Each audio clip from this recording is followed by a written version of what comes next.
درود خدمت دوستان عزیز، امیدوارم حالتون خوب باشه. به لایف ترید هاب خیلی خوش اومدین.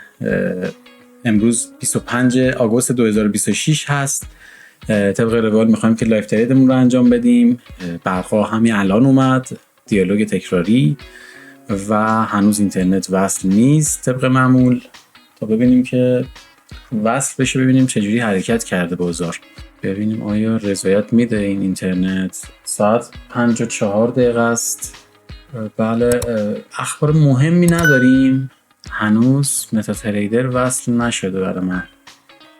بذارین یه بار ببندم بازش کنم. بله میبینید که فعلا حرکت کرده به سمت پایین، خیلی پرقدرت. نقدینگی های این پایین هست دیگه. این لگی که من مشخص کرده بودم، البته هنوز سقفش مشخص نبود. سقف روزمون هم که شد اینجا، خیلی پرقدرت داره میاد پایین. اینجا اوردر بلاک پرقدرتی داریم دیگه. ببینیم که آیا به این عکس العملش چی میتونه باشه. الان رسید به اوردر بلاک، یعنی 50% این اوردر بلاک یک ساعته. ببینیم که به این اوردر بلاک چه عکس العملی میده. خب توی روزانه بله رسید سقف، یعنی آخرین سقف کوتاه مدتی که ساخته بود رو تاچ کرد و ریخت. الان همین این ریزشی که داشته به خاطر همین سقفی که اینجا بوده هست، یعنی تاچ کرده، نقدینگیش برداشته و خیلی پرقدرت هم نزول کرده. بله اینجا توی 5 دقیقه‌مون هم رسید به این کف. این کف مهمی هستش، من مشخصش میکنم. و همینطور سقف روز. الان لگ اصلی ما این لگ هست دیگه.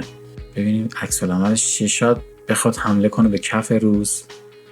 ببینیم چه نشونه‌ای به ما میده برای ورود. فعلا خیلی پرقدرت داره نزول میکنه.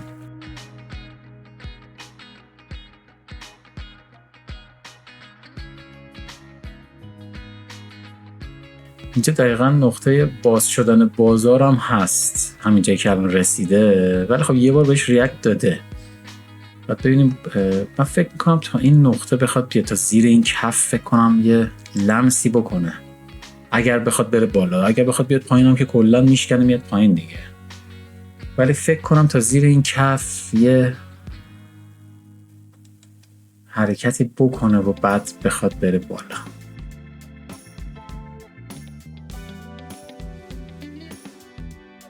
می‌بینید در عرض چند ثانیه چجوری یهو از کندل مثلا پین بار صعودی تبدیلش کرد اصلا به کندل نزولی. می‌بینید توی رنج آسیا هست، حتی وسط رنج آسیا میشه. حالت گرهی هست توش. تا بالاتر ببینید نکنه اینجا میشه اوردر بلاک یک ساعته. میتونه خیلی معتبر باشه. دقیقاً اینجا یه گرهی هست، اینجا میتونه معتبر باشه.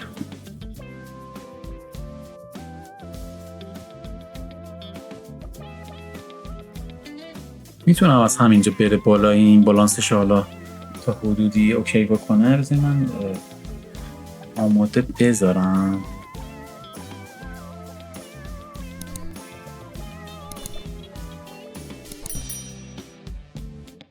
فعلا نتونست اون حرکتی که مد نظر هست رو. بله میبینید چقدر سریع.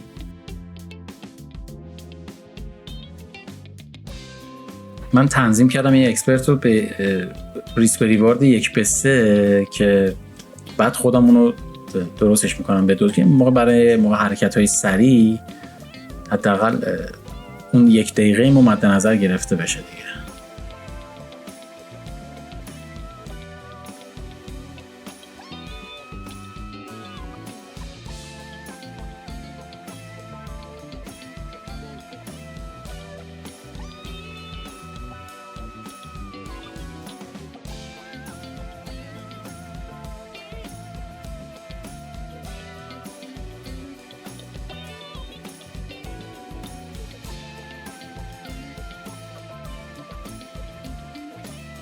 خیلی پرقدرت. اینجا هم نرسید دقیقاً به اون جایی که اوردر بلاک رسید ولی اون نقطه نقدینگی که من مد نظرم بود، بذار ببینیم با این کندل میرسه یا نه. اون جون اون سیگنالی که باید داشته باشه رو نداره دیگه. سیگنالی که باید بده که نشون بده میخواد بره بالا، شاید چون هنوز نرسیده به اون نقطه اینجوریه. شاید مثلا میخواد بیاد پایین، ولی خب خیلی آخه حرکت کرده، اکثر باید یه اصلاحی بکنه حداقل اگر بخواد بازم ادامه بده به پایین.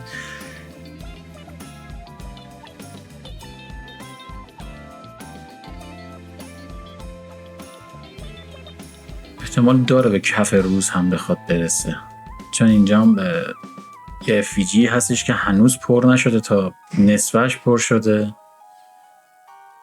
و یه اوردر بلاک معتبر داره. البته این پایین هم اوردر بلاک و اینا رو داره، ولی باز باید دید. ببینیم چه عکس العملی نشون میده قیمت. منتظر میمونیم.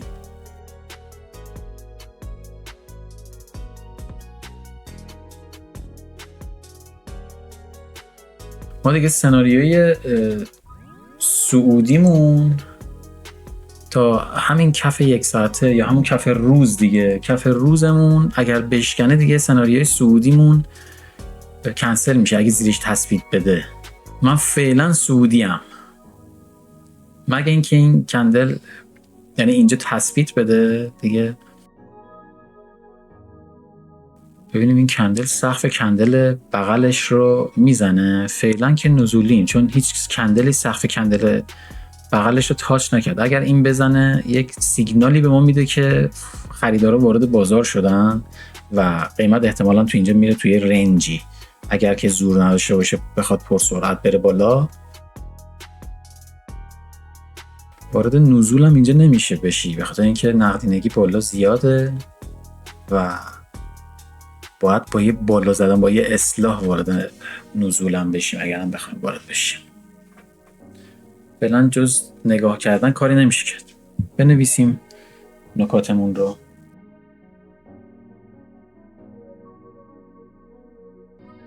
حضورتون عرض شود که فکر کنم بله سقف کندل قبل رو یه تاچ ریزی کرد، به اون FVG رسید. اینجا یه سیگنال خیلی دیگه این الان خیلی پرقدرت و کامل داره نشون میده. خب الان به FVG رسید، عکس العملش هم که دارین میبینین. ببینیم تا کجا میتونه هولش بده پایین، چقدر زور داره. الان پرایس اکشن داره به ما نشون میده که یه سیگنالی به ما داده که احتمالاً فعلا رنجه دیگه، چون هم سقف زده شده هم کف زده شده. این اوردر بلاکی اون زوری که باید داشته باشه که پرت کنه به سمت بالا رو نداشته فعلا. ببینیم بالا چی کار کرده. یه سقف ساخت، اومد به این اوردر بلاک عکس العمل نشون داد، رفت نقدینگی سقف رو برداشت. با این اصلاحش کفی رو نشکند. با باز شدن بازار زورش زیاد بود که نزولی کرد.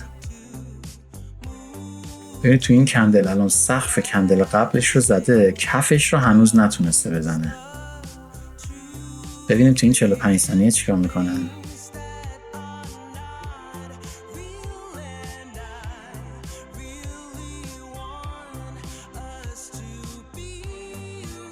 خب نتونست، میبینید نزدیک کف کندل قبلش رسید، نتونست. فعلا داره توی تایمای خیلی ریزتر کف سقفای بالاتر میزنه. اگر این کندل بغلش رو رد بکنه میشه ریسک کرد، ولی فشار فروش به شدت بالاه دیگه. بله من وارد یک معامله خرید میشم دوستان، این ریسک رو پذیرفتم. امیدوارم که حالا بره بالا، میتونه هم از همینجا پرقدرت بیاد پایین.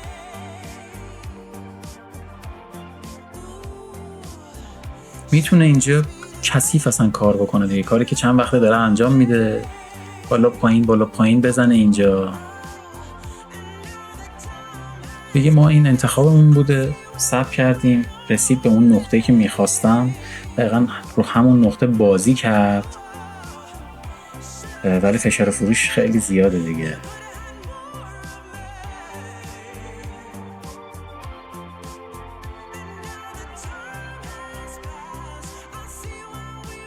اگه بتونه سقف این کندل سعودیه رو بزنه، یه مقدار حالا سیگنال خوبی به ما بده. اگر بتونه. حرکتاش مدل اون حرکتایی که تا تیپی 1.5 من برسه من ریسفیری کنم بیاد ریسفیریمو بزنه. البته اگر این منطقه رو رد بکنه درست. ببینید نقاط مهمی رسیده توی تایم 15 دقیقه. ناگهان قشنگ به اوردر بلاک مهم که یه حرکت بزرگ کرده BOS تشکیل داده و خدمتتون عرض شود که نقطه مهمی میتونه باشه رسیده. توی تایم 1 ساعت هم به همین شکل به این اوردر بلاک مهم رسیده و این گره که خیلی نقطه مهمیه. توی تایم 4 ساعت هم که به اوردر بلاکش رسیده، یعنی نقاط همه با هم همپوشانی دارن. جای بیراهی وارد نشدیم، ولی خب باز قیمت دیگه، اگه دلش بخواد میریزه، زورش برسه میریزه و کاملا استاپ ما رو میشوره میبره. خب اون کندله رو سقفش زد، یکم منطقی تر شد ولی هنوز تثبیت نداده. جای دیگه که میشه تثبیت گرفت ازش این که همین FVG که اینجا هست، اینجا الان همین FVG نگرش داشته دیگه. اگر این FVG رو رد بکنه با بدنه، حرکت قشنگی میشه.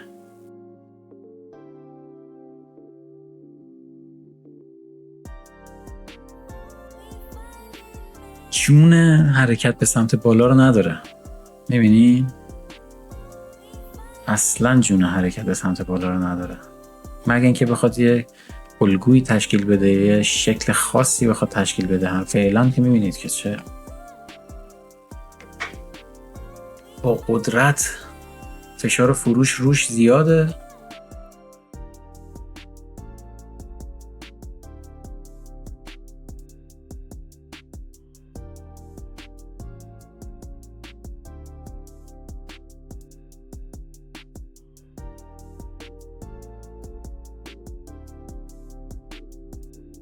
خدا رو شکر دوباره برگشت بالا. امیدوارم سقف کندل هم زد. خدا رو شکر پر قدرت تثبیت کرد خودش رو بالا. البته هنوز 2 دقیقه مونده کندل بسته شه، ولی این حرکتش که یهو رد کرد خودش یعنی اینکه خریدارها هستن تو بازار و دارن تلاششون رو میکنن. یکیشم خود بنده. تا زمانی که کف روز نخوره، ببینید تو تایم بالاتر که نگاه بکنه این کف روزه دیگه، تا این کف نخوره تثبیت زیرش نیاد، این بازار صعودیه همچنان.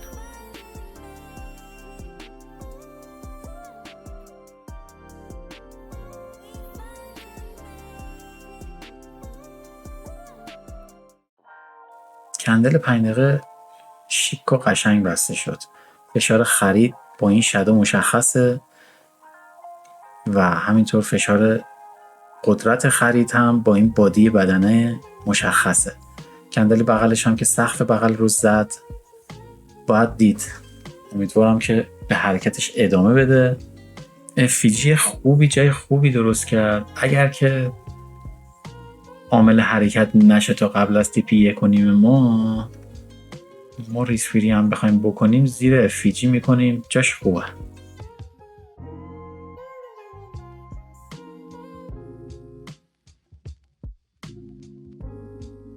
این کندل مهمه چه مدل بستشه. آیا این FVG رو اینجا میسازه؟ اگر این FVG رو اینجا بسازه یه جورایی FVG اینجا تشکیل میشه، چون یه FVG اینجا داریم و FVG نقطه مقابلش ساخته میشه. دقیقاً توی یکی از ویدیوها که برای نقطه ورود بود من این رو آموزش دادم که این خودش یک نشونه صعوده، که وقتی یه FVG تشکیل میشه به سمت اون روندی که داره حرکت میکنه برسه به نقطه مورد نظر. حالا نکنید همه چی مشخصه.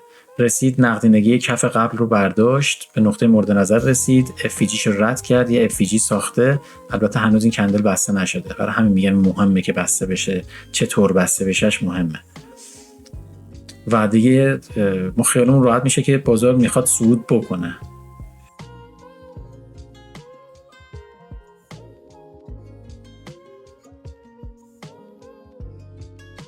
خب FVG رو ساخت. خوشبختانه با کندل سعودی هم ساخت کندلش کندل قدرتمندیه، معلومه که حالا پرقدرت شروع کرده دیگه یه جورایی صعودش رو. حالا امیدوارم که حرکت بکنه. حالا خود این افیجی سپری میشه برای معامله ما دیگه.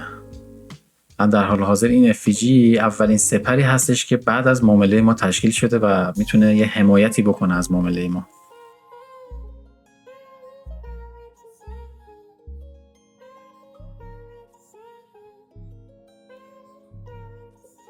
امروز از اون روزاییه که معامله خیلی طول میکشه، ویدیو طولانی میشه. فعلا تا همینجاش 50 دقیقه از ویدیو گذشته و همچنان هستیم در خدمتتون.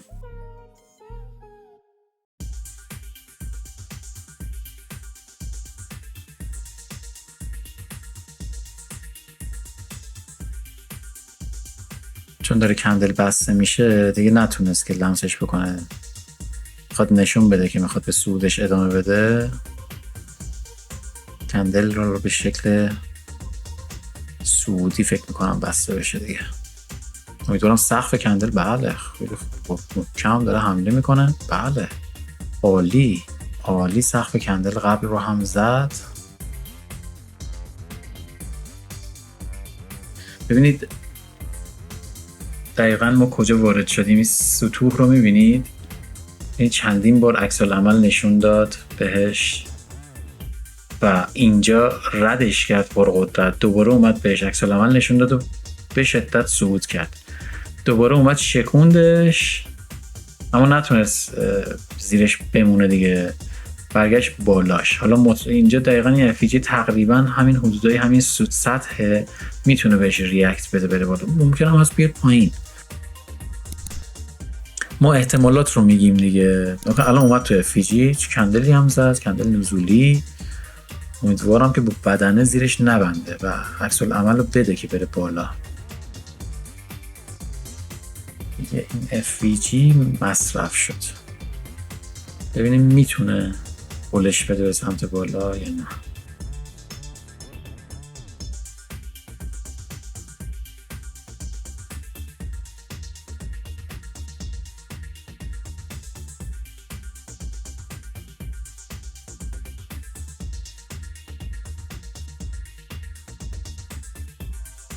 فشار فروش به شدت بالا.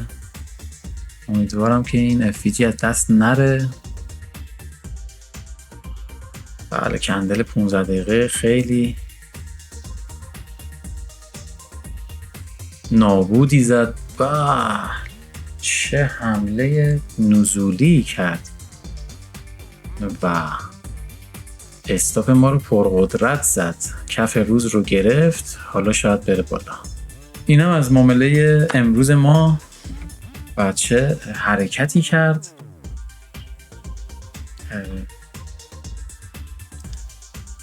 مشخص بود جونی نداشت که بخواد به سمت بالا بره. ما حالا شانسمون رو امتحان کردیم دیگه، گفتیم شاید بخواد این بالانسش رو پر بکنه حداقل تا 50% این کندله این افیجیه بره، ولی خب دیدید که به چه شکل حمله کرد. حالا احتمالش هستش که بخواد پر سرعت بره بالا.